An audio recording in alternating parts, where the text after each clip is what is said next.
What's up guys, it is villaadog and I'm here with the setup of the Valencia Grand Prix. Now for the setup I have decided to use a lot more downforce, a lot more grip, because with the circuit you are going to need it. It is quite fast paced, and despite the fact that there are a lot of long straights, you definitely need that aerodynamic grip. You definitely need all those sort of suspension stuff up, just so you'll be able to post a decent lap time. Now I am driving the Mercedes for this lap, and for this setup I very much enjoyed this track, despite the fact it's boring to watch on TV, and some of the zones in terms of DRS are very difficult to control and maintain, so this setup yet again helps you sort of keep that DRS on and sort of allows you not to crash if you do, you know, steer a bit more to the left or to the right. Anyway, for this setup I have really sort of put speed aside and more towards grip, like I mentioned before. This doesn't really help in this sort of long straight because you are I'm not going to necessarily say that it's going to give you a big disadvantage, but if you are driving one of the slower cars, yes, you might go into a bit of a disadvantage since you don't have curves, but otherwise you'll be absolutely fine, especially if you're driving a Toro Rosso, Mercedes, or one of those cars that are very fast at a straight line.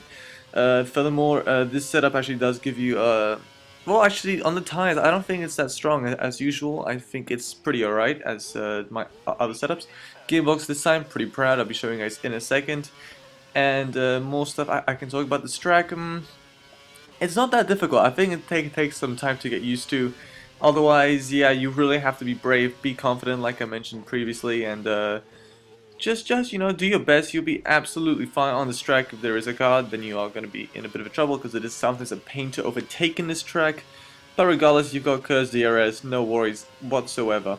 And there you go, I've posted a pretty decent time with hard tires. Don't hate it if it's not that fast, but it is hard tires, so you have to keep that in mind. And yeah, so now let's go into the setup for this Grand Prix. This is one that you can just plug into your car, and then you'll do absolutely terrific. Anyway, for the aerodynamics, as I mentioned, pretty high up. Front wing 10, rear wing angle would be at 8, so pretty high up, pretty higher than usual anyway. Balance to the front 52%, pressure medium, and brake size make it small. It is typically a medium, but make it at small. That's pretty essential. Now for the front anti-roll bar 8, rear anti-roll bar would be 7. More towards the grip.